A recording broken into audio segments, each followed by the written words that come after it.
Bw'otambula ku maduuka mu bifo eby'enjawulo, airtime ow'okutakuloba scratch cards agenza akendeera mu katale olw'enteekateeka ya gavumenti okumuweera obutasukka nga 31 omwezi guno. Gavumenti okuggyawo airtime ono kyava kuba nti bagamba akozesebwa abamenyi b'amateeka, kyokka kizibu okulondoola abaguze airtime ono n'okuba ng'ayonoona obutonde bw'ensi. Tubadde n'abantu bangi abatembeeya oba abatunda scratch cards ezo naye nga tewaliiwo muntu abalinako buvunaanyizibwa naddala w'okujja ku nsonga z'ebyokwerinda.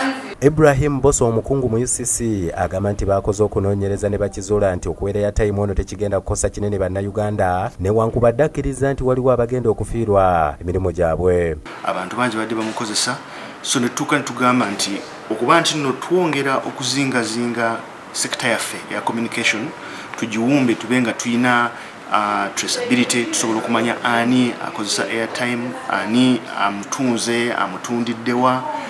Ntugamba nti no tugende ku bintu bya digital nga abantu basobola okukoza easy load ne babanga basobola okufuna airtime. Bosa agamba nti kampuni z'amasimu zaaweereddwa ebiragiro okuwandiisa abantu abaagala okutunda airtime ono wabula nga wa top up. Kampuni z'amasimu zibadde zigezaako okulaba nti one, abantu abadde bakozesa scratch card basobola okweregistaringa ate ne babanga batunda airtime naye nga bakozesa easy load, meaning nti omuntu bw'obuyinza oba nga obadde olina akasimuko akabiritiko osobola okuregistaringa either n'okozesa mobile money okutunda airtime oba n'okozesa easy load okutunda electronic airtime.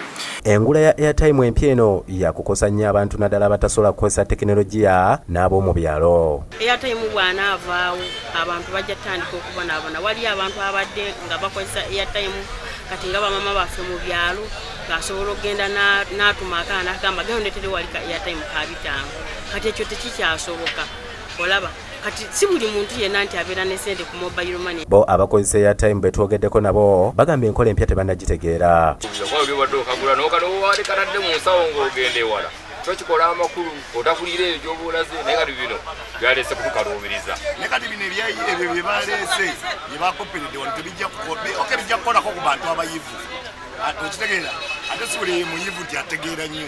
Tukoseddwa nnyo ffe ng'abasuubuzi nti olwaleero airtime yo obadde omusuubula n'oweerera abaana bo naawe n'obeera bulungi n'ojjamu akasente ngaako. Kuba nze mbadde ntusobola okutunda airtime ow'emitwalo ng'ana olunaku naye kati sikyasobola n'emitwalo 10 simusobola mudinda kulw'ensonga abantu bagamba airtime twamwongeza. Kyokka Bosa agamba nti ebirungi ebikirimu bingi okusinga ebibi nabwe kityo bannayuganda balina okumanyira enkyukakyuka ezibazizeewo. So tusuubira nti nno gye tugenda tulabayo eno nkyukakyuka ya tekinologiya era nze ndowooza nti abantu tetusaana kugirwanyisa.